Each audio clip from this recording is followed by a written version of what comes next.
Yo no sé nada de baloncesto. O sea, yo cada día aprendo. A ver, un tema muy polémico, muy... No hablamos de ganar, hablamos de competir, de superar.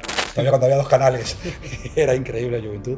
Tiene sentido porque no tenemos que mercantilizar a los niños, y al margen de mercantilizar a los niños, creo que tampoco tenemos que generar juguetes rotos o expectativas disparatadas. Y ya hay clubs que tienen la osadía de llamar jugadores solamente por esos números que son ficticios.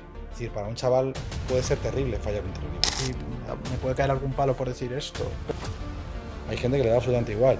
Se pone muchas medallas. ¿Y qué? ¿Con esas medallas qué eres? ¿Peor persona? No sabemos cuándo ese talento real va a explotar. También creo, ¿no?, que también el perfil de padre muchas veces de jugador de baloncesto es bastante distinto al padre de jugador de otro deporte, más de jugador de fútbol, ¿no? Es una pena que va un jugador a lo mejor internacional por el aeropuerto y la gente sospecha que es un jugador de baloncesto. No saben que es un jugador de baloncesto, que a lo mejor es un campeón del mundo. Muy buenas a todos, os damos la bienvenida un día más a Desde la Base, by CESUR, vuestro podcast favorito. Como siempre, antes de empezar, agradecer a CESUR Formación, ya que sin ellos nada de esto sería posible. Como ya sabéis, mi nombre es Antonio y comienza el tercer episodio de Desde la Base, by CESUR.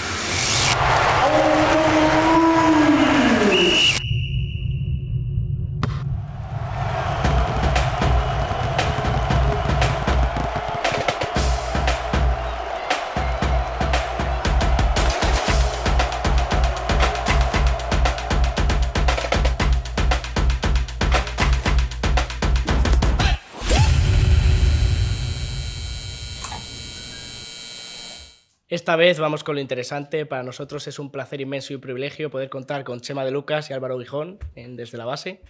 ¿Qué tal? Bienvenidos a nuestro podcast. Muchas gracias por la invitación. Muchas gracias por la invitación. Ya habéis visto algún episodio, ¿no? Sí, yo el primer episodio entre Enric y Corbella y Pepu me lo trae entero. O sea, vamos a ver si estamos a la altura. Bueno, yo voy a descubrirlo posteriormente. Según llegue a casa lo buscaré y lo veré. Vamos a intentarlo así. Yo te vi ahí poniendo que Enrique era un crack, ¿eh? ¿Te gustó, no? Me gustó. Me alegro. Bueno, hoy tenemos a dos tíos muy buenos, cada uno en lo suyo, pero tenemos aquí a Chema de Lucas, comentarista de baloncesto Movistar Plus, Eurosport, columnista en Relevo. Antes de esto, director de contenidos en Gigantes, comentarista en Mediaset, en Club Baloncesto Guadalajara, al principio de todo. Y en el otro lado tenemos a Álvaro Gijón, entrenador y codirector deportivo en Lions Basket Arroyo Molinos, miembro de la Junta Directiva de la Federación Baloncesto de Madrid y presidente de la AEPCAM. Bueno, creo que me lo he aprendido. Pero por si acaso, si me hacéis una breve presentación de cada uno, por favor.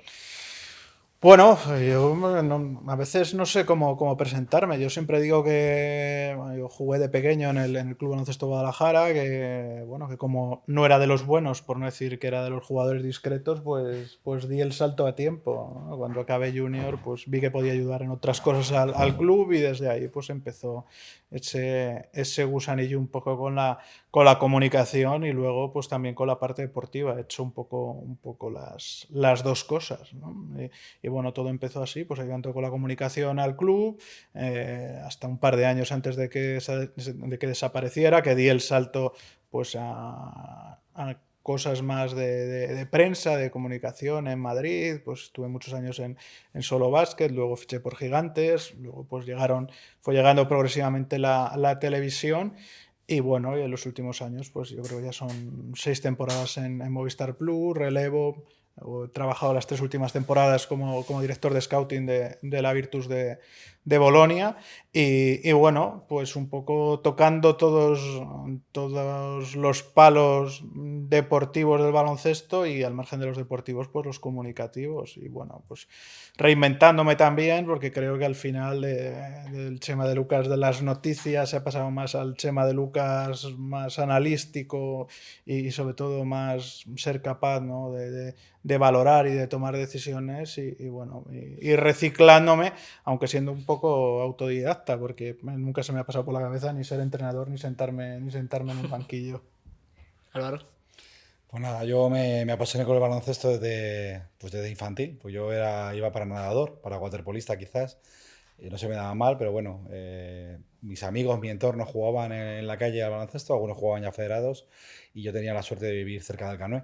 Entonces, bueno, la altura que tengo ahora, 1,84, pues es la altura que tenía prácticamente en infantil, con lo cual me podía considerar alto. Ahora me considero, depende en qué entornos, normal o bajito, Ahora mismo alto. o alto, depende de cómo se vea, ¿no? Y bueno, y ahí empecé mi andadura con el baloncesto, directamente en un equipo ya competitivo, Canoe, que para mí era el equipo del barrio, porque era el que estaba al lado de casa. En mi colegio no había todavía baloncesto, por lo menos a un nivel que molara, ¿no?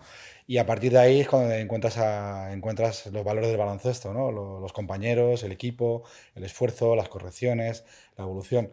Bueno, luego no era un jugador discreto, como dice Chema también. Ahí me cedieron un año en Virgen Atocha y ahí seguí evolucionando, ahí donde hice muy buenos amigos. Y bueno, ya suponía cogerse un autobús, ya era un poco emigrar hacia otro barrio, ¿no? Aunque estaba cerca. Y ahí, bueno, pues ya estuve cómodo, me quedé 2 años y luego ya volvimos al tema de colegio, donde ya descubrí que me empezaba a gustar un poco el tema de entrenar, ¿no? Me gustaba que estabas jugando ya en horas extraescolares con tus amigos, fuera ya de horario, ¿no? Y fuera de entrenamiento, porque ese año entrenaba a las 7 de la mañana, entrenamos prontito. Antes de entrar en clase, algunos días incluso llovía, íbamos corriendo al retiro, nos juntamos con los militares ahí, el Colegio Los Olmos, que está enfrente al Agustiniano.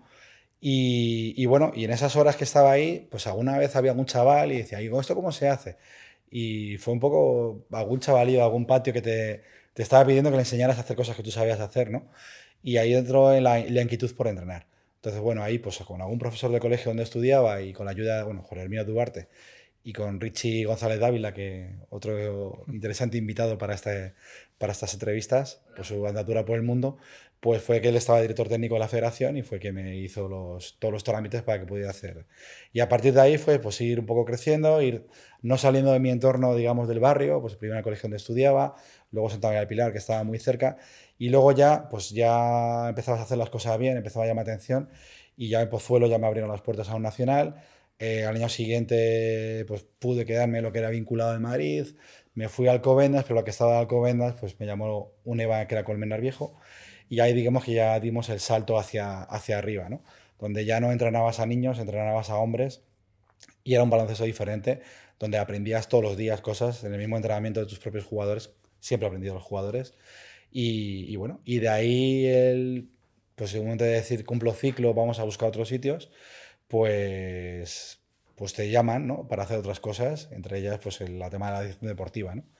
Anteriormente he tocado todos para el baloncesto, con el tema de las agencias también estuve una agencia que era, bueno, estuvo con Pedro Ferrandiz, con Petón, famoso por el tema del fútbol y también porque es un periodista de la COPE.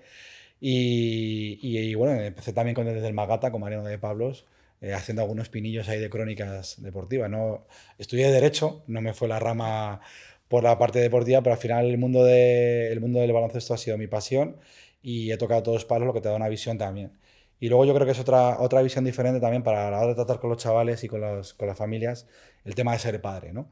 Es decir, esto supone muchísimas horas, supone mucho sacrificio para la mujer, para los niños, pero también la visión de padre te da un enfoque diferente a la hora de dirigir un club, ¿no? Y esto yo creo que es una aportación que bueno, es enriquecedora y yo creo que te hace que pues, tener a lo mejor cierto éxito, ¿no? A la hora de hacer tu gestión. Y bueno, es un poco el recorrido deportivo. Bueno, ahora que ya todos os conocen mucho más, para romper el hielo vamos con unas preguntas más personales. La primera, una fácil. ¿De dónde viene vuestra pasión por el básquet? Bueno, yo creo que Álvaro ha tocado en su presentación dos temas importantes y uno nos lo preguntas ahora.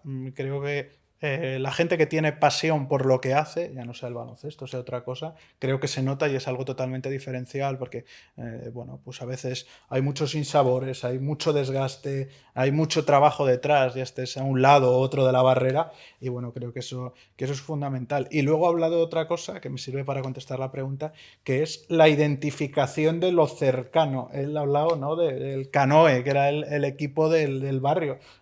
Mi equipo del barrio era el mi ciudad, el Club Baloncesto Guadalajara, era el de los partidos del viernes en LEP 2 del San José, ¿no? Era el de, bueno, pues el de Kiko Leal, que era el entrenador del senior, por ejemplo, en aquel año 2000-2001, pero que a su vez También entrenaba al Junior, que era mi equipo. Era, pues bueno, el de esos viernes entrenando justo después de comer, al salir de las clases, para adelantar los entrenamientos para ver el diferido de NBA de las 6 de la tarde de Canal Plus y luego ir a ver el LEV 2 en viernes a las 9 de la noche. Bueno, creo que pues la pasión muchas veces viene de la identificación con lo cercano, y creo que también eso es muy importante de cara a los chavales, ¿no? Creo que al final tener un primer equipo que genere cierta identificación y cierto contacto, y sobre todo algo en lo que te puedas mirar, o sea, un espejo,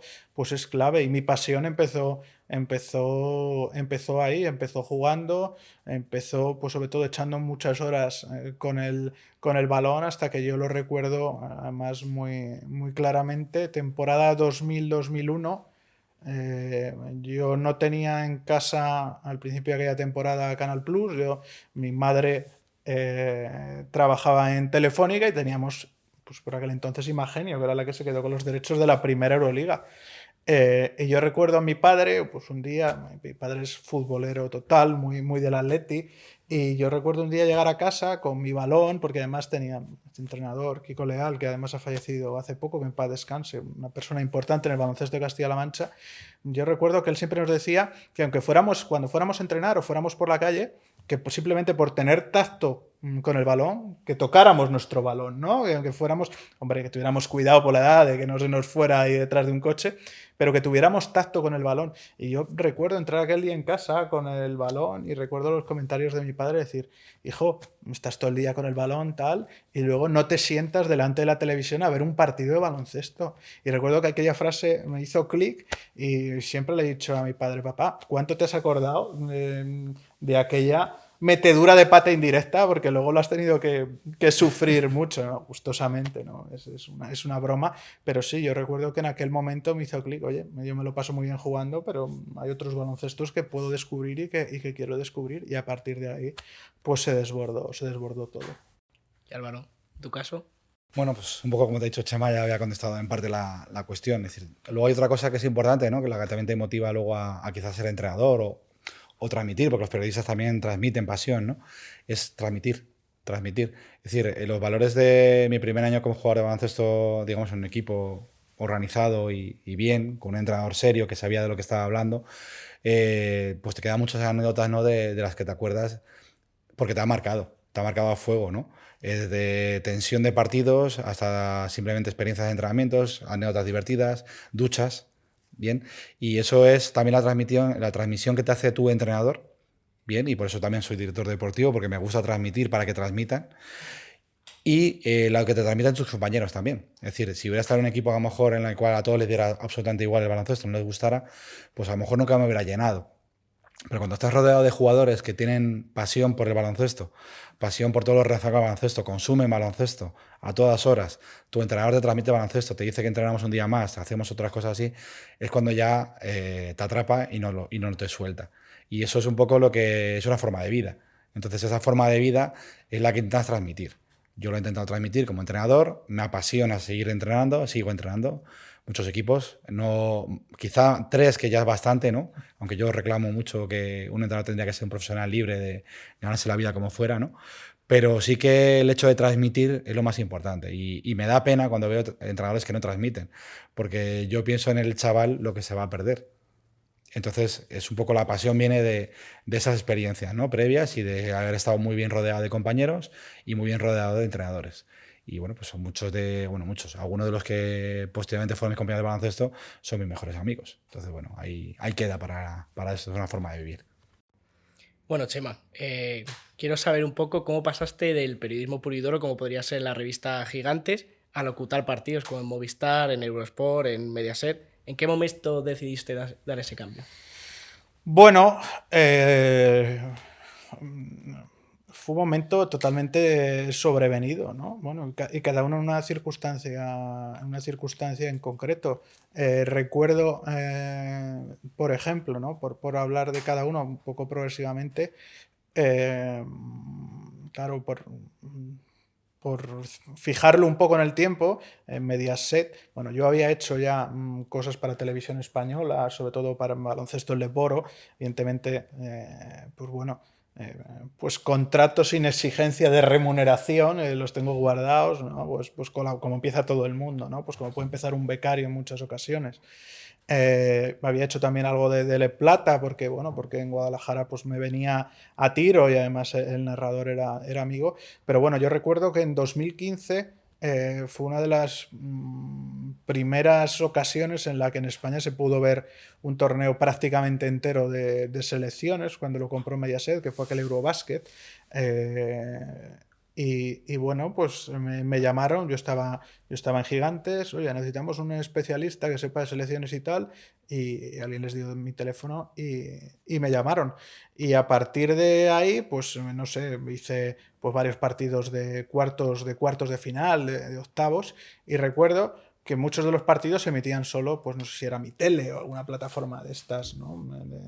On demand, cuando todavía no sabíamos ni lo que era esto de las OTTs, ¿no? Que ahora es tan famoso. Y recuerdo que aquel último partido, en 2015, pues creo que fue un partido entre Italia y Lituania o algo así, y a alguien que conoceréis bien, que es José Antonio Luque, le había picado mucho, porque él hacía, ¿no? Por los partidos que iban por televisión, le había picado mucho esto de hacer partidos, ¿no?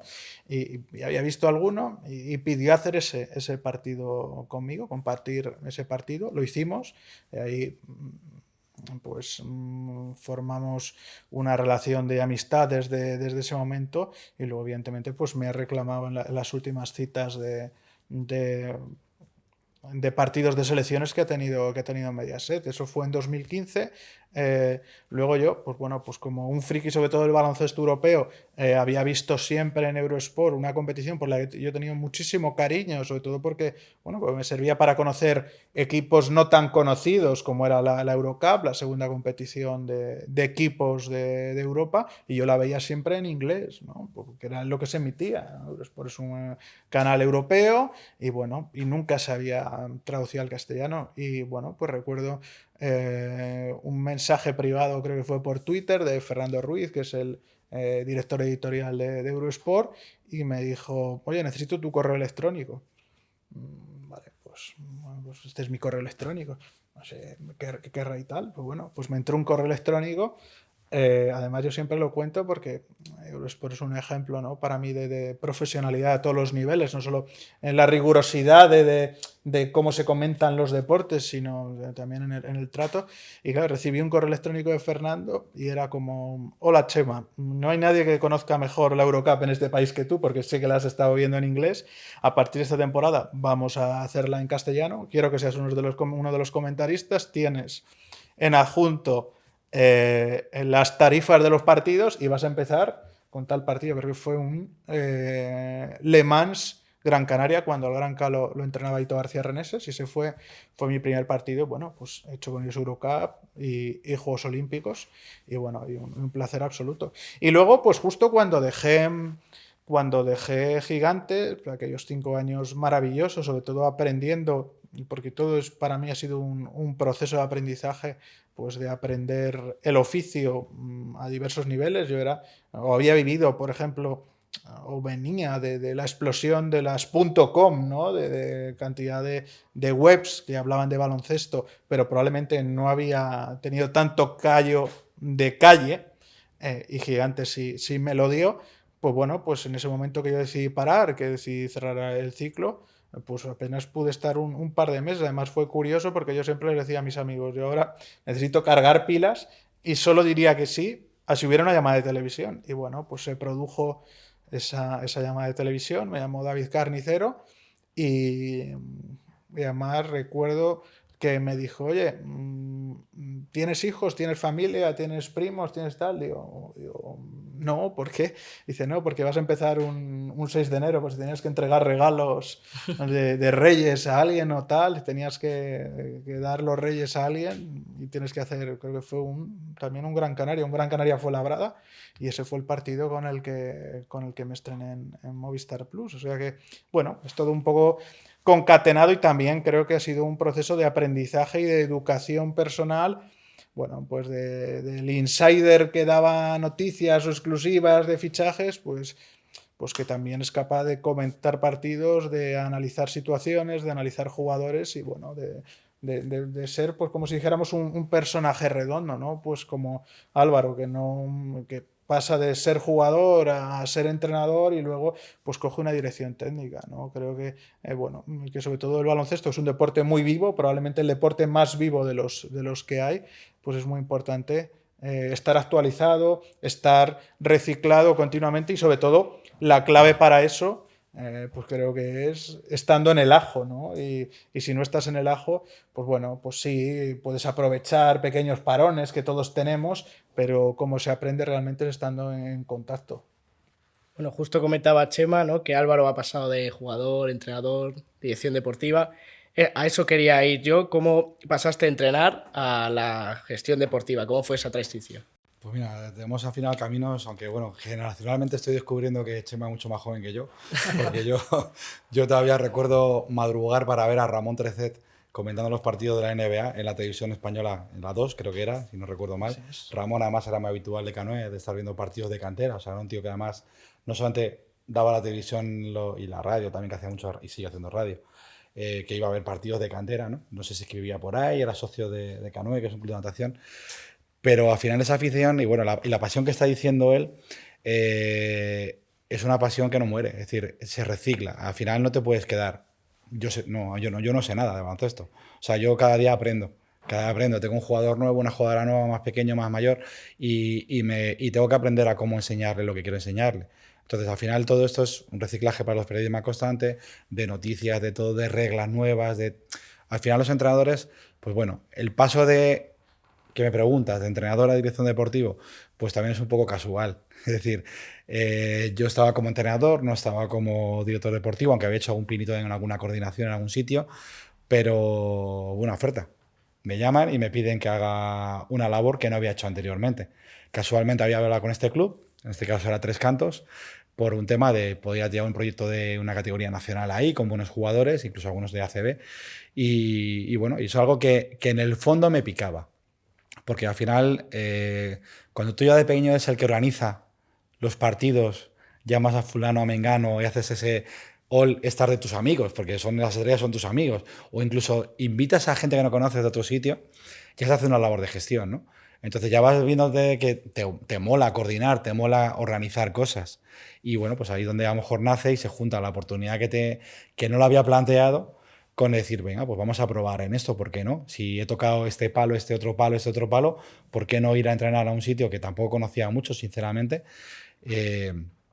Ante un reto de decir, tenía un club, cuando cojo ese club, 19 equipos, y lo llevamos a 40 equipos, a eventos, campus bastante importantes, luego entra Gigantes con nosotros, torneos que, bueno, Chema ha estado en alguno de ellos, internacionales, la selección española participaba, Distrito Olímpico también participó, yo creo que casi todos ellos, y bueno, y es una cuestión de que al final te vas creciendo. ¿Por qué? Porque como no paras, tu cabeza no deja de seguir, pues al final te vas involucrando y es que no paras. Entonces, te dan confianza, te llaman, te dan la confianza, un poco lo que... Y al final te van viendo que vales para hacer determinadas cosas, pues al final vas creciendo y ya no paras. Sí, además es una mezcla, ¿no? Un poco de oportunidades y desafíos, ¿no? O sea, las oportunidades que te dan con los desafíos que coges, ¿no? Creo que no lo he contado, es la primera vez que lo cuento. Bueno, está escrito en el libro, pero como todavía hasta febrero o marzo no va a ver la luz, lo puedo contar. Es decir, yo recuerdo cuando a mí me llama recién renovado su contrato con Toronto Raptors, Sergio Scariolo, para seguir siendo asistente.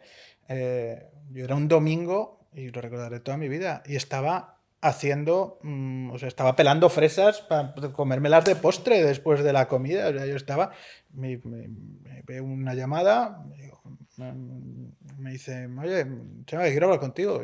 ¿Qué haces? Digo, pues oye, el domingo estoy pelando fresas, voy a preparar la comida, ¿no? Esto es así. Y dice, no, que he pensado para ti, en ti, porque tengo una oferta para volver a Europa que no voy a poder rechazar. Pero claro, te ofrece, es una oportunidad que te dan para hacer algo que nunca has hecho, porque te dan una confianza que creen que lo puedes hacer bien, pero a la vez para ti es un desafío porque es algo, ¿no? Una labor que nunca has desempeñado. Pues bueno, creo que también a nivel baloncestístico nos nutrimos de eso, ¿no? De esos desafíos y también de esas oportunidades y sobre todo de la confianza que nos dan. Y luego, pues lo que decía, es un deporte tan cambiante. Yo tampoco estudié de entrada periodismo. Después hice periodismo, pero yo estudié Derecho. Claro, yo recuerdo, pues, yo soy del 85, calcular, ¿no? Pues a principios de los 2000, mis compañeros de clase de Derecho, además de Derecho ya, de que eran todos pues unos cocos y con una competitividad de esta, ¿no? Pues un poco desenfrenada. Recuerdo que en los cambios de clase yo me bajaba a los típicos postes, ¿no? de internet que había, porque todavía no teníamos ni internet en los móviles, eran las primeras Blackberries. Yo me bajaba, pues entrar en la página de Marca o en Solo Basket a ver las noticias nuevas que había de baloncesto, porque es un deporte muy cambiante, ¿no? Yo eso me recuerdo habérselo explicado a mis padres, ¿no? Que me decían, joder, ¿no? Pero como es un deporte, como pasan cosas siempre en baloncesto todos los días y tal, esto no, o tal, pues bueno, pues también influye en que igual que es un deporte muy vivo informativamente hablando, pues es un deporte también que a nivel de desafíos también es evolutivo, ¿no? No solo a nivel personal, sino a nivel de nuevas figuras que se van creando, de nuevas situaciones. Bueno, creo que es un deporte muy rico y sobre todo también es un deporte muy agradable porque, bueno, hoy estamos aquí y creo que es un deporte que se nutre muchas veces del compartir experiencias, ¿no? Y es un deporte muy generoso. Creo que en términos generales la gente de baloncesto es una gente muy generosa. Bueno, vamos a dejar ya este bloque personal, vamos a entrar ya un poco en materia. Vamos con un tema muy caliente en el baloncesto en formación, que no es otro que la detección del trabajo, del talento, obviamente, y de los fichajes. Chema, desde tu punto de vista, en la detección del talento, ¿cuáles son los factores más importantes para saber si un jugador va a llegar alto? Bueno, yo creo que lo primero que tenemos que ver es la clasificación en función de la edad del jugador. Creo que al final lo que no tenemos que hacer desde el principio, sobre todo desde que son jugadores muy pequeños de edad, es encasillar ni en posiciones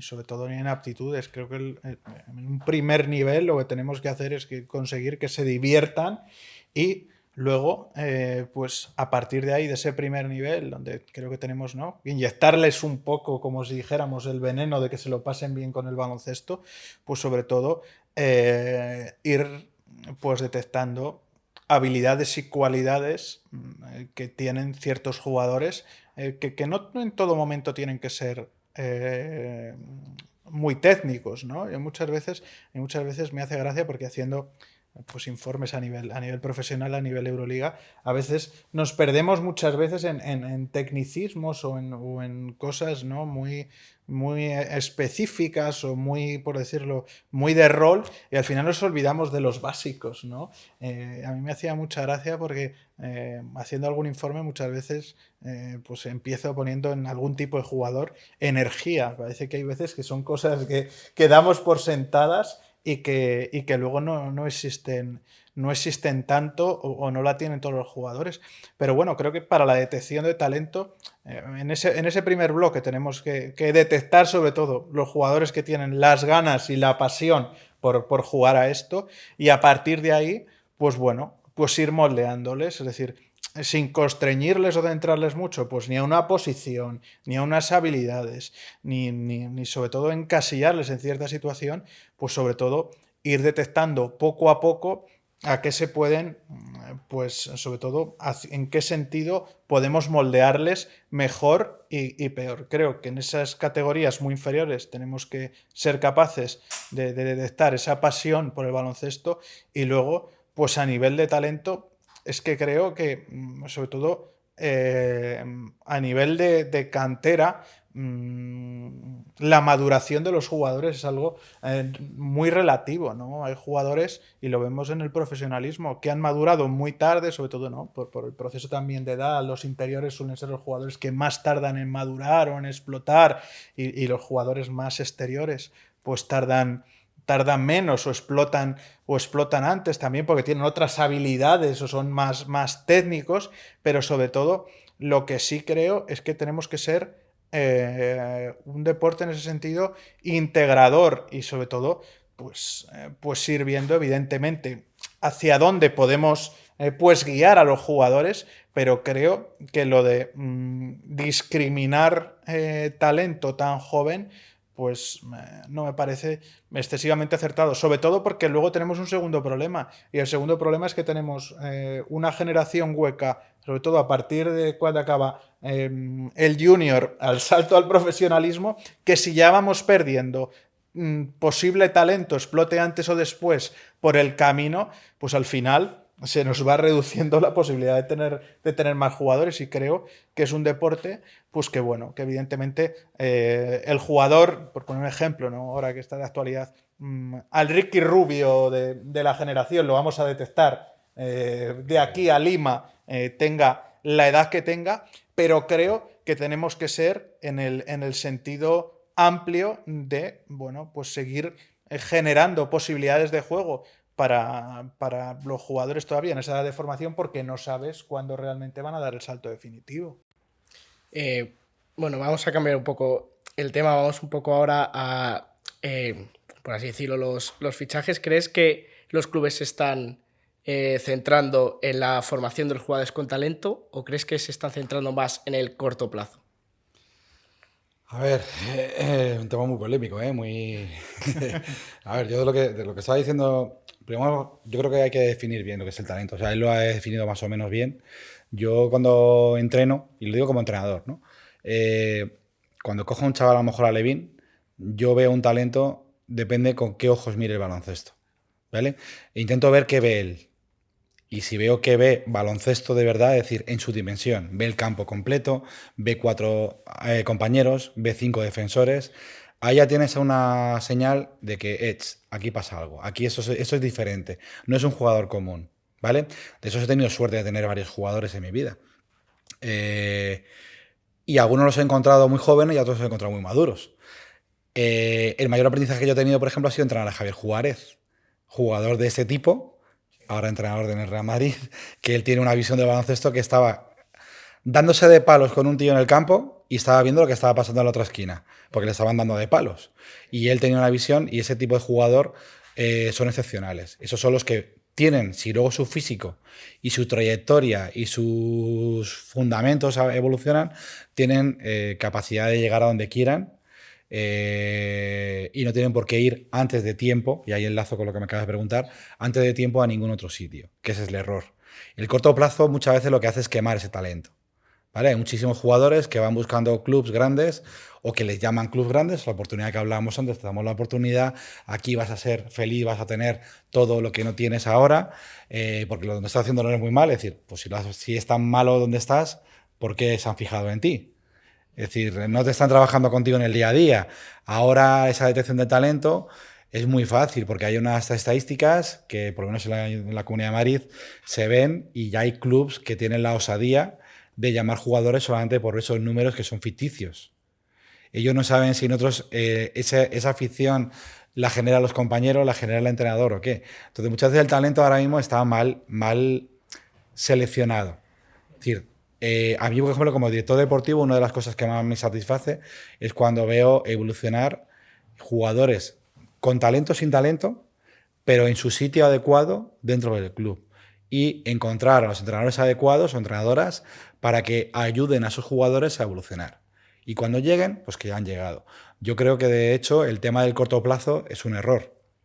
Hay que mirar a medio plazo y a largo plazo y ver qué siente el jugador. Si el jugador está incómodo, tendrá que buscarse otro sitio. Si el jugador está cómodo, no tiene que buscarse otro sitio. Y ahí es donde viene el problema de cuando viene otra gente que a un jugador está cómodo, está evolucionando, le quieren vender la moto y le quieren vender que va a estar mucho mejor. Y en el gran, y no me equivoco, Porque yo soy una persona que como director deportivo nunca le cierro las puertas a nadie para que vuelva, porque sé que van a volver, antes o después.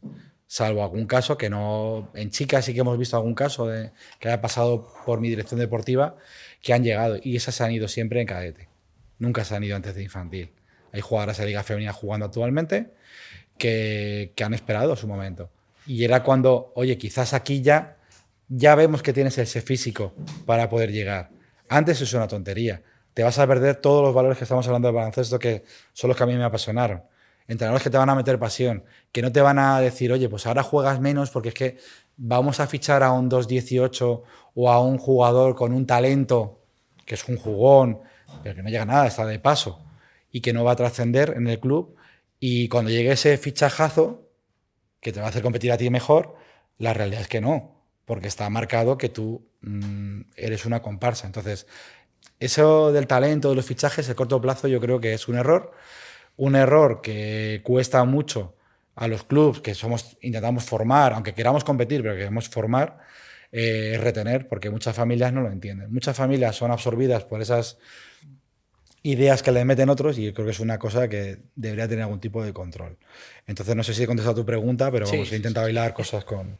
Sí, pero llevan mucha razón, Álvaro. A mí se me estaban muy rápidamente viniendo a la cabeza dos ejemplos sobre el corto plazo y no el corto plazo a nivel de profesionalismo y lo que también pasa. Es decir, esto no solo tiene que ver con la cantera, pero no. Y se me ocurrió un ejemplo precisamente que ha pasado por la cantera del Real Madrid, como es Melvin Pansar. O sea, un Melvin Pansar que ya era un portento físico a su edad, pero que probablemente no estaba preparado para otras cosas. Bueno, y va a prueba suerte en un Manresa en el que no acaba de funcionar, un final de temporada, y da 2 pasos hacia atrás. Tiene ofertas durante su estancia en Valladolid, pero decide quedarse otro año más en la Leboro en Valladolid para irse a Bilbao y romperla definitivamente y ser un jugador que va a crecer y que va a tener oportunidades. Pero se me ocurre otro nombre, por ejemplo, un Lluís Costa que estuvo a punto de colgar las botas, que bueno, que no cuajó porque probablemente era muy joven o porque no había llegado su momento o porque la situación no era idónea y porque muchas veces son situaciones de corto plazo, contratos temporales, finales de temporada, y que no cuajó ni en Obradoiro ni en Manresa, y justo antes de retirarse pues empieza a hacer un camino desde la LEP hasta la ACB con Granada, y después de Billy Hernán Gómez es el mejor nacional estadísticamente hablando de la Liga ACB. Pues bueno, pues estos son ejemplos de que si ya pasa a nivel profesional lo de que las prisas no son buenas consejeras en el corto plazo, pues imagínate en cantera. Claro, hay una cosa que está diciendo él. Claro, yo soy, aunque yo he salido del colegio, estoy en club, mi última trayectoria es en clubs. Muchas veces el club, ¿qué es? O sea, el club es donde vas a ir a un equipo. Estos jugadores fichan por equipo, no fichan por club. El club es donde tú vas a ir a estar a la grada porque sabes que te vas a encontrar a alguien. Es una cosa más social. No solamente es esto. Antes hablaba de la transmisión de pasión y de esa pasión que vives. Si tú vas al cine, porque sabes que vas a ver a fulanito o menganito, estás en el cine. Si tú sabes que vas a ir a tu campo de baloncesto, que es tu campo, que cuando no hay entrenamiento vas a tirar ahí porque tienes ese campo, y sabes que vas a ver al primer equipo, o al segundo equipo, o al equipo con el que has entrenado algún día, o a los de abajo para ver cómo juegan los de que vienen detrás, estás en la grada, ya estás viendo, ¿sí? Y en ese club a lo mejor haces carrera porque además te están diciendo, oye, ¿por qué no enseñas a echarse una mano en este equipo? Y vas creando más club. Entonces, esa bola que hace un club, que es socialmente lo que va a ayudar a crecer paralelamente a la familia y paralelamente al centro de estudios, es la que muchos de estos jugadores están perdiendo. Y esos pierden la emoción. O sea, yo sí conozco muchos casos de jugadores que se han ido a clubes grandes, yo no voy a decir nombres, ¿vale? Para que nadie se moleste, pero sí que se han ido y luego no han vuelto a jugar. O van dando tumbos, o van buscando números. ¿Qué más da tus números? En el club te tienen que enseñar a decir que tú vas a desarrollar tu juego, tú tienes que competir. Y muchas veces decimos, jugadores con muy buenos números, porque los tienen, porque es inevitable que los tengan. Y les quitas de esos equipos y su número de dónde están. Yo conozco así de casos de niños que en alevín, infantil, selección y en cadete, y esto que dónde está, en una selección de jugadores en los cuales ahora su rol es residual, no cuentan tanto, no tienen responsabilidades, su imaginación se ha cortado. ¿Por qué? Porque le están poniendo parámetros. Si yo las paso canutas para irme de 1, me van poniendo el equipo rival 2 y me ponen 3 y no lo resuelvo, pues a lo mejor no tengo tanto talento. Si me dan herramientas para solucionarlo. Y si lo resuelvo, ahí es donde está mi talento y donde está mi responsabilidad.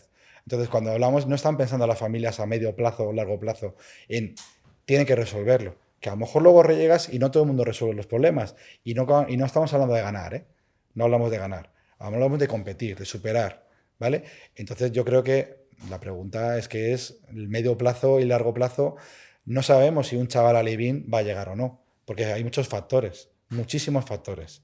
Lo que intenta es que ese chaval tenga un entorno saludable en el que pueda crecer, en el que no pierda nunca la pasión y sin que se le haga, sin que nadie se le olvide recordarle que tiene que seguir estudiando, porque no sabemos lo que va a pasar en el futuro. A lo mejor luego tiene un talentazo tremendo.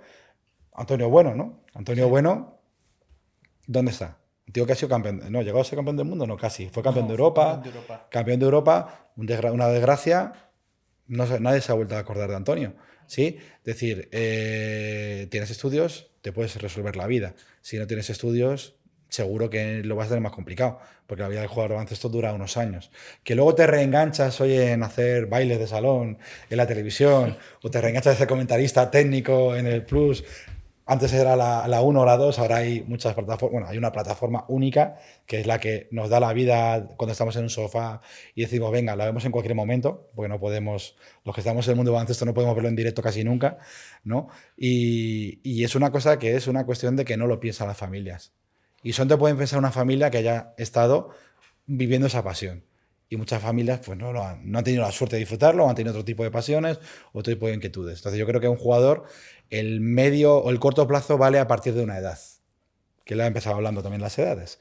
A partir de una edad que puede ser esa madurez física, que no es todavía intelectual ni mental, pero si esa madurez física ya te apunta, si vas a llegar. Yo me acuerdo de un caso cuando organizábamos en Tres Cantos en el club todos los torneos que hacíamos, el torneo preinfantil, que venía a ser un campeonato de España oficioso. Me acuerdo muchas veces pero ya por curiosidad, ¿no? He mirado los rosters de qué jugadores han llegado. La generación 2000, por ejemplo, hay unos cuantos. Santi Aldama.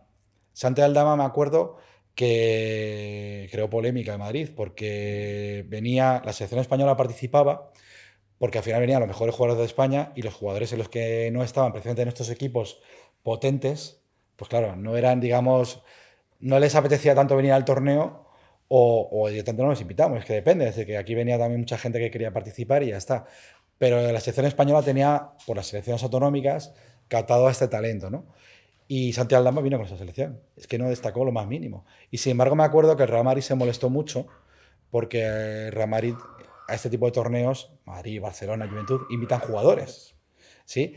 Y el Madrid quería, por lo visto, haber invitado al Santi Aldama. Y le sentó mal que viniera con la selección española y que viniera con ellos. Que yo no tengo la culpa de nada. Es decir, yo quiero que vengan los mejores jugadores, que me da igual que vengan con uno que otro. Si yo no quiero, me hubiera gustado que hubiera ganado Tres Cantos, que yo el director deportivo, el torneo. El resto, pues hombre, cada uno tiene sus colores que puede sentir más o menos, ¿no?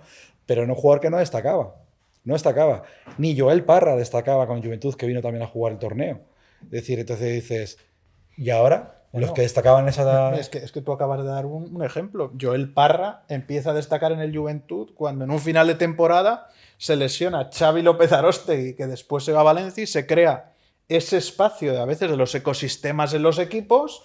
Y bueno, y hay que llenar un hueco y hay un jugador que tiene que dar un paso adelante y un salto, una oportunidad. Y bueno, pues pero es que estas situaciones se dan en el día a día de nuestro baloncesto. Por eso creo que tenemos que ser un deporte más integrador, porque el talento y la oportunidad, o sea, puede haber un jugador con talento tapado porque no le ha surgido esa oportunidad y cuando le surja, pues hacia arriba. Yo una anécdota de esas experiencias que tengo del baloncesto, del 360 del baloncesto, ¿no? Que es que cuando empecé desde Magata, ¿no? Me tocó hacer un comentario de una Final Four en el que jugaba Andrés Miso, que ha sido jugador internacional, Estudiantes. En esa época era increíble cómo jugaba, ya desde junior ya era un jugador increíble. En cadete ya le querían los tres grandes de España. Cuando digo grandes digo a Juventud también, metido ahí, porque en esa época, cuando había dos canales, era increíble Juventud. Y me tocó hacer un seguimiento porque luego cuando empecé también con la agencia esta que estaba, que he dicho, pues en Bahía Internacional querían que a ver si podía acercarme. Era imposible. Y es que estaba muy bien protegido en Casby. Nunca salió de Casby, salió jugando una Final Four en Campeonatos de España con un colegio luchando contra jugadores. Estaba Gianni Martín en el Canoe, estaba Eduardo Hernández Sonseca en el Real Madrid. Es decir, había una serie de jugadores que llegaron de verdad. En Estudiantes había algún otro. Y fue contra España. Y luego ya dijo, ahora voy a decidir dónde voy a jugar. Que su decisión fue irse a Estudiantes. ¿Por qué? Porque estaba en su ciudad, en un entorno tal, un añito en EVA, y luego al año siguiente, pues que además no sé, cogió directamente Pepu en el ACB. Entonces, un jugador que podía haber jugado en ACB quizá, pues entonces en cadete a lo mejor ya estaba apuntando bien, y no salió de su entorno y llegó. Porque es que tenía que llegar, es que era inevitable que llegara, nadie le podía frenar. Y me acuerdo de hacer una final de Madrid como comentarista, bueno, crónica, haciendo cronista, y me acuerdo de que metió prácticamente, no sé si fueron 30, 31 y 32. 30, 31, 32, al María, al Estudiantes y al Canoe.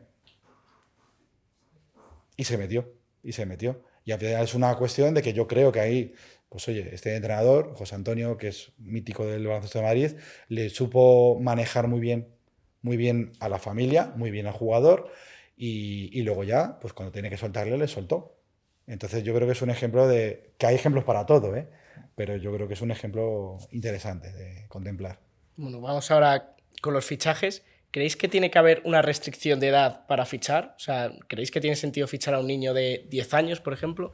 No, yo creo que no tiene sentido. Yo creo que no tiene sentido porque no tenemos que mercantilizar a los niños. Y al margen de mercantilizar a los niños, creo que tampoco tenemos que generar juguetes rotos o expectativas disparatadas, porque al final ese es el problema. Que al final, con movimientos así, lo que generamos son unas expectativas que luego, si no llegas a esas expectativas, pues se genera este hueco, ¿no? Que es como si fuera pues una goma elástica que normalmente se rompe y eso genera pues muchos problemas en el interesado. A mí me da mucha pena pues ver a muchos jugadores, sobre todo de origen africano, que vienen a España, que les ves jugar en cantera y luego les pierdes la pista y no sabes ni dónde aparecen, ni dónde están, ni que están en un EVA perdido del mundo por la geografía española.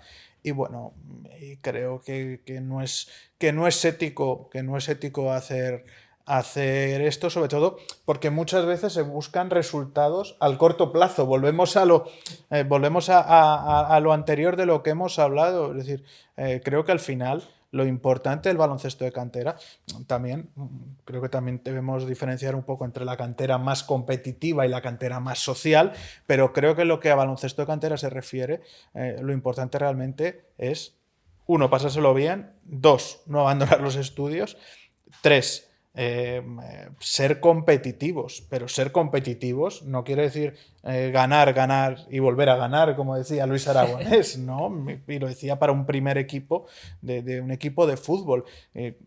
Quiero decir, esto, competir es una cosa y, ¿no? Como yo muchas veces digo,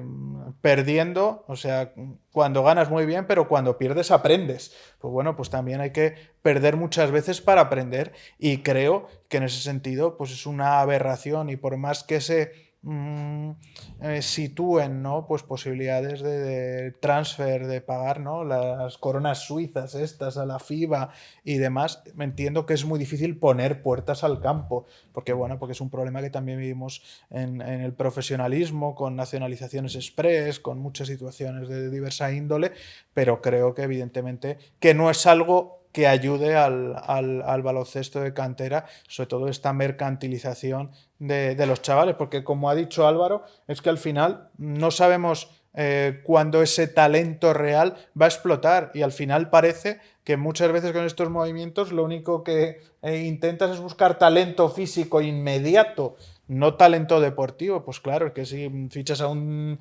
2'8 con jugadores de 1'65, pues lo normal es que destaque por la diferencia física. Pero luego, ¿dónde va el talento? ¿Dónde se queda? ¿Qué itinerario de vida va a tener al margen del deportivo, de haber vestido la camiseta de un club y haberle ayudado a ganar pues un campeonato de España de la categoría? Claro, al final yo creo que el deporte tiene que ayudar a la formación integral de la persona y creo que hacemos un flaco favor con esos movimientos a la formación de la persona. ¿Crees que tiene que haber una restricción? Yo que sé, a lo mejor poner que la ficha federativa en vez de durar un año dure 2.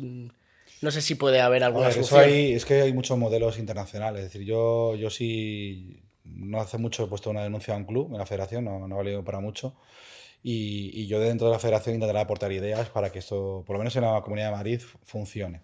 Lo que está diciendo Chema, yo creo que es una cuestión también de valores y de ética. O sea, lo ha dicho él, ética, y yo comparto esa ética. Es decir, yo he organizado, no sé, decenas de campus grandísimos y jamás, y mira que he visto, ahí sí que he visto talento, y jamás se me ha ocurrido llamarle a decir a aprovecharme. Como mucho he dicho, el día que salgas de tu club, por favor que nos enteremos aquí por si te podemos ofrecer algo que te pueda interesar a la familia, por supuesto, a niños nunca, jamás. Y es una cosa que aunque a veces te viene gente porque está inconforme en donde está, hay que abrir las puertas para que se vayan y para que entren. Pero no porque venga nadie a vender un proyecto que, y si ganas, ¿qué pasa? ¿Qué pasa? ¿Qué ganas? ¿Ganas algo? ¿Tu carrera ya la tienes asegurada? ¿Vas a salir en alguna, no sé, te van a poner una casa a tu padre, le van a dar un trabajo mejor? No sé, ¿qué ganas? No ganas No, nada. no. Hay muchas veces, decir, por ejemplo, pongo un ejemplo muy gráfico, ¿no? Que la película Campeones. La película Campeones, ¿cómo celebran? O sea, yo sí he trabajado con personas con discapacidad. Y cómo celebran la honestidad y la naturalidad y la ilusión. Es decir, eso es un premio. Quedan segundos. La película es una película. Pero es que muchas veces quedar segundo es ser campeón. Quedar cuarto es ser campeón. Que no quedar el último puede ser campeón. Es decir, es cómo disfrutas y cómo vives con tu equipo, cómo tu entrenador te transmite, lo vuelvo a los valores. El hecho de fichar jugadores de 10 años, de ver gente en la grada esperando o en la puerta de una concentración, que los hay, ¿eh? Y hay equipos de mucho renombre que siguen haciendo ese tipo de prácticas. Eh, pues yo creo que son las familias las que tienen que poner el freno y decir, uy, ¿usted quién es? O sea, si ahora mismo estamos hablando de los males de las redes sociales, de la gente que, bueno, sí, ahora se pide para ser entrenador, por trabajar por menores en España, se pide. Y viene uno de por ahí, de la calle, que le hemos visto entrenar, que no sabemos si los entrenamientos se vuelve loco, si se los prepara o no se los prepara, y voy a poner a mi hijo en manos de esta persona que hoy está aquí, y como no Sí. funciona, a lo mejor le echan, y a lo mejor no vale si lo que está enseñando a mis hijos es a pensar, a razonar, a comportarse, a saber gestionar las emociones de ganar y de perder. Sí, pero Álvaro, has tocado otro tema un poco hueso, ¿no? Que es las Sí, familias. Es en decir, cuanto, es la claro, ambición también pero de yo las muchas veces, familias, yo ¿no? esto lo recientemente lo hablé, a lo mejor no es el foro aquí, lo hablaremos en federación, ¿no? Pero decir, ¿por qué no se sanciona? Si yo ahora, ha venido un árbitro, yo ahora le insulto, aquí mismo, me digo, es que eres un impresentable, no sé, digo cualquier cosa, a mí mañana me sanciona la federación. Sin embargo, si un tío de otro club viene a mi equipo, a mi club, y se pone las puertas ahí, o a hablar con la familia sin conocerlos de nada, y ofrecerles el oro del moro, me está faltando al respeto. Es tan grave la falta de respeto a mi trabajo como que yo le pueda hacer a un árbitro. Entonces, yo creo que tendría que estar regulado el tema este de sanciones. Es decir, tiene que haber unas ventanas. Tú has hablado de ventanas. Hay un periodo. A mí me vienen constantemente. Esta misma semana me ha llamado una señora que venía de un club cercano del club mío que quería venir, que estaba harto de donde estaba. Y yo le tengo que decir a la señora, dice, mira, hasta que tú no tengas una desvinculación con ese club, te agradezco tu llamada, pero es que no podemos hablar ni de esto. No te puedo hacer ni una prueba. Me encantaría hacerte una prueba y ver que si tu hija o tu hijo es fantástico, fabuloso, como dices, pero y aquí tenemos equipos A, si ves, que si no me vale para una A, seguro que en el B estará contento. Pero no puedo hacerlo porque es una cuestión de que eso tendría que tener consecuencias si lo hacemos. ¿Qué pasa? Que hay gente que le da absolutamente igual. Hay gente que le da absolutamente igual. Se pone muchas medallas. ¿Y qué? ¿Con esas medallas qué eres? ¿Peor persona o mejor persona? Es decir, ¿por qué te van a recordar tus jugadores? Porque te van a recordar porque has ganado un título con ellos y no se acuerdan de tus entrenamientos, no se acuerdan de que les retabas a que fueran mejores, no les retabas a que fueran mejores personas. Es decir, yo, por ejemplo, yo no me enorgullezco muchísimo del primer equipo que entré en mi vida, hay jugadores que han venido a mi boda. Joder. Es que eso, decir, y no tengo contacto habitual con ellos de vez en cuando, pero decir, jolín, es que eso es vida, eso es lo que digo, la forma de vivir. Entonces, habría que ponerle, pues yo no puedo decir a un padre que si quiere ir a probar su hijo o que su padre está obsesionado porque vaya, no vaya, no lo puedo poner ahí, como he dicho, puertas al campo, Puertas a campo. puertas al campo. Pero sí que puedo intentar proteger que nadie venga a convencerle. Que a mí me ha venido gente a veces a mi club diciendo, es que mi hijo jugó contra vuestro club y me gustó muchísimo pues lo que vi. Mi club vende valores, por eso yo tengo que cuidar que mis entrenadores tengan esos valores, que no hagan cosas que no deben. Este fin de semana yo he visto un vídeo terrible de un entrenador, un árbitro de sanción a acción. Una patada. Yo, bueno, sí, pone el pie para que Para que retrase el saque, no saque, sabemos si sí. para tropezar un niño, no sé si sería Benjamín Alevín. Yo conozco el club y sé que ese club no se aprueban. De hecho, inmediatamente sacaron un comunicado diciendo que se aprobaban. Pero el daño que hace eso al baloncesto, a los entrenadores, decir, muchas veces nos quejamos del mal arbitraje. ¿Y el mal entrenador qué? Y el que maltrata y grita a los jugadores constantemente y que le falta respeto. Muchas veces el que quiere ganar, le vale todo para ganar. Le vale ir a otro club que es el que forma a los jugadores, le vale decirle cualquier cosa a un jugador para que fiche contigo, que luego va a jugar menos de lo que tú le estás diciendo. Todos van a jugar 40 minutos, pero luego juegan 5. Y entonces los que ya juegan un día 5 y un día 1, ¿qué pasa? Entonces, ese tipo de cosas son los que los padres tendrían que poner esos límites. Pero muchas veces la desinformación o las ilusiones falsas pues alimentan ese tipo de cosas. Sí, yo muchas veces digo, para concluir rápidamente esto, es que probablemente a nivel baloncestístico tenemos muchos cursos de entrenadores, de iniciación, de primer nivel, de segundo nivel, superior, pero tal vez necesitaríamos cursos de directivos y cursos de padres, ¿no? Porque creo que también, pues bueno, igual que hay cursos también para los árbitros, pues forman parte pues de este deporte y son elementos también claves e importantes. El entorno del jugador es clave. Claro. No solamente es el... Y a veces, pues bueno, y yo también, y me puede caer algún palo por decir esto, pero también creo, ¿no? Que también el perfil de padre muchas veces de jugador de baloncesto es bastante distinto al padre de jugador de otro deporte, más de jugador de fútbol, ¿no? Pero pese a eso, pues evidentemente hay casos y casos. Por eso siempre digo que tenemos probablemente muchos cursos de entrenadores y poco de los otros miembros que también participan en la formación de un jugador.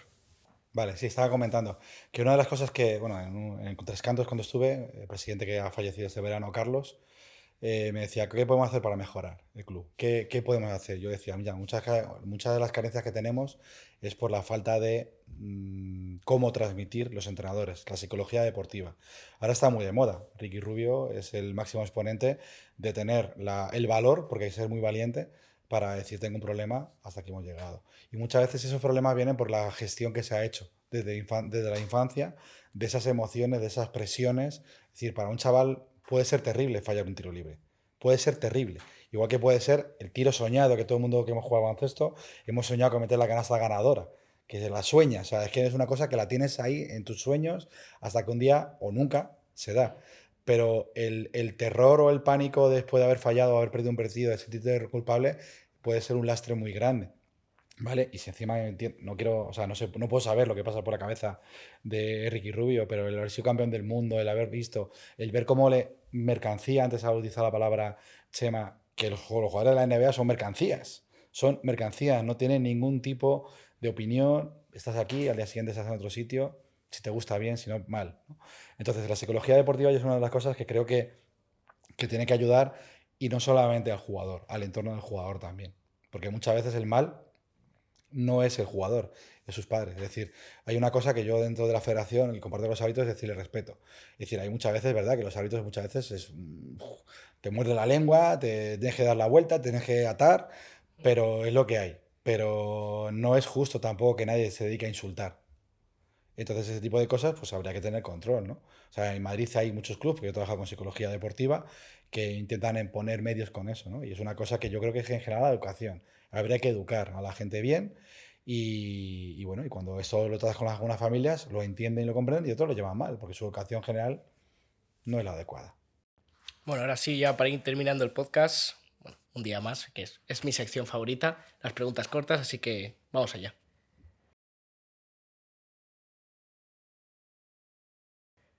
Bueno, lo único que os pido es que sean respuestas cortas y sin pensar mucho, por favor, que luego se nos va mucho el tiempo. Chema, un comentarista o periodista referente que te haya marcado. Anthony Daimiel. ¿Tu entrenador referencia, Álvaro? Parrelli. 3 referentes en el mundo del deporte. Michael Jordan, Pau Gasol, Kobe Bryant. ¿Y Álvaro? Rafa Nadal, Pau Gasol y Sergio Geriolo. ¿Partido que más te ha gustado narrar y no vas a olvidar, Chema? Este es difícil. Este es muy difícil. Primero que se te venga a la cabeza.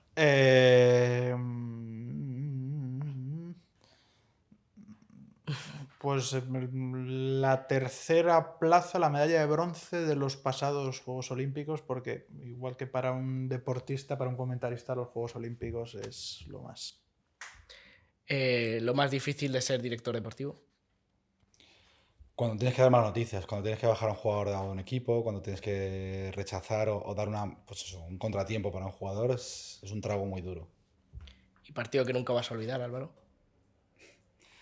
Pues hay unos cuantos, es decir, quizás como jugador, bueno, mejor como entrenador, ¿no? Algún partido no... Sí, voy a recordar uno.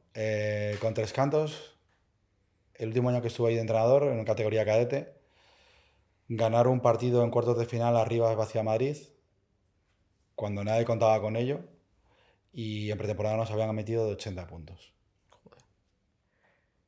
Chema, mejor compañero con el que has narrado. Tengo Tienes unos cuantos, Tengo ¿no? muchos. Que no se enfade, alguno que no se enfade. No, por el feeling que he creado con esa persona y con la que sigo narrando, Pilar Casado. Creo que hemos creado ahí una sinergia curiosa y además, pues bueno, lleva muchos años en este deporte y es una persona especial. Del 1 al 10 evaluar el baloncesto en formación en Madrid. Empezamos con Álvaro. 7. Estaba pensando en un 7, pero bueno, voy a poner un 6,75 para no coincidir. Del 1 al 10 también el arbitraje actual. Qué presión. Pues mira, comparando con torneos que he ido fuera, te diría que es un 10. Chema. A ver, yo creo que el arbitraje en la Comunidad de Madrid está a buen nivel, ves cosas, ¿no? Además, yo que me muevo entre dos comunidades o incluso tres comunidades, y yo diría que un 9. ¿Crees que la distancia del triple va a seguir aumentando, Chema? Y si es así, ¿cuánto?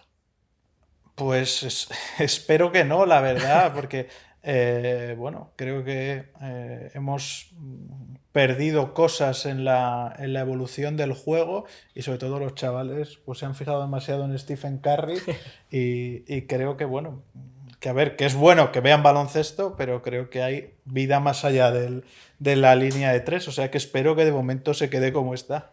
Como Carrie vea este podcast, nos va a mandar a la mierda. ¿Eh? Siempre hablamos de él y nunca hablamos bien. ¿Tú crees que va a seguir aumentando o crees que no? Yo creo mucho en la media distancia. Muchas veces ahora, pues algún equipo que llevo que está en competición bien, tengo que explicar a los jugadores que son inferiores físicamente que la forma de que no te pongan el tapón es pararte antes y lanzar. O sea, no tienes que lanzar a 8 metros ni a 7 metros. Luego el metro cuadrado de Madrid está muy caro, con lo cual el ancho del campo no se puede agrandar más. Con lo cual espero que no crezca mucho más, pues sí que tendremos un problema. ¿Locución o periodismo, Chema?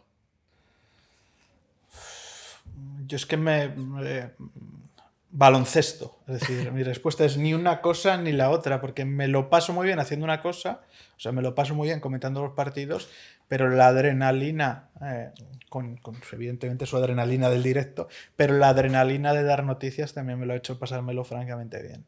Creo que vas a responder prácticamente lo mismo, ¿eh? ¿Entrenar o coordinar? Baloncesto también. Entrenar, lo tengo muy claro, entrenar.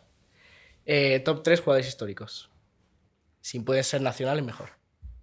Top 3 jugadores históricos. Depende de lo que llamemos históricos ya. Venga.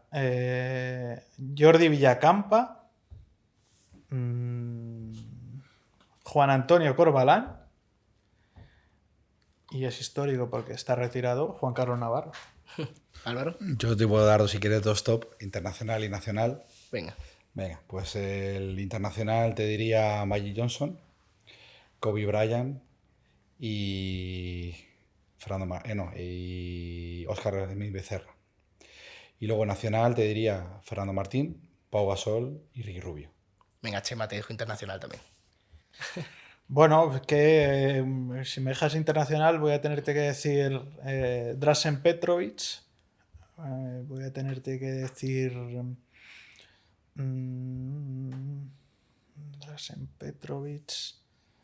Generacionalmente aunque a algunos les sorprenda, te voy a decir Vlado Divac, porque fue muy de aquella época de mis Kings, de mi edad joven. Y luego, pues el otro saldría, porque también son de mis años muy NBA, entre Tony Parker y Manu Ginóbili. Uno de los dos. Que más rabia te dé. Dentro entramos los dos y ya está, no pasa nada. ¿Dónde os veis dentro de 5 años? Pregunta complicada, ¿eh? Yo soy una persona que no cambio fácilmente de cosas, soy muy tradicional y si estoy cómodo donde estoy no me veo en otro sitio. O sea, yo me veo muy bien donde estoy. Habrá cosas que mejorar, lógicamente, del entorno, pero yo me veo ahí con un proyecto a largo plazo, porque para eso hemos ido, donde estamos. ¿Chema? Yo soy una persona que me muevo sobre todo me muevo por abrir y cerrar ciclos y cumplir objetivos. Creo que me negaría a mí mismo porque yo recuerdo que cuando le decía a mi madre estudiando Derecho, o como ella decía, estudiaba baloncesto y en el tiempo libre hacía Derecho, yo le decía a mi madre que yo no me veía, que su gran sueño era que yo hiciera una oposición y que toda la vida, ¿no?, pues me dedicara a lo mismo. Bueno, creo que has hecho lo contrario, ¿eh? he hecho todo lo contrario, pero ella ha estado orgullosa de que al final Eso fuera seguro. feliz y me pudiera dedicar a ello. En algo relacionado con el baloncesto, pero no sé dónde. Supongo que habrá otro ciclo, pero sí creo que el próximo ciclo será más en los despachos que la comunicación. Y bueno, un tema para terminar, un tema que creéis que se tiene que tratar aquí, en este podcast.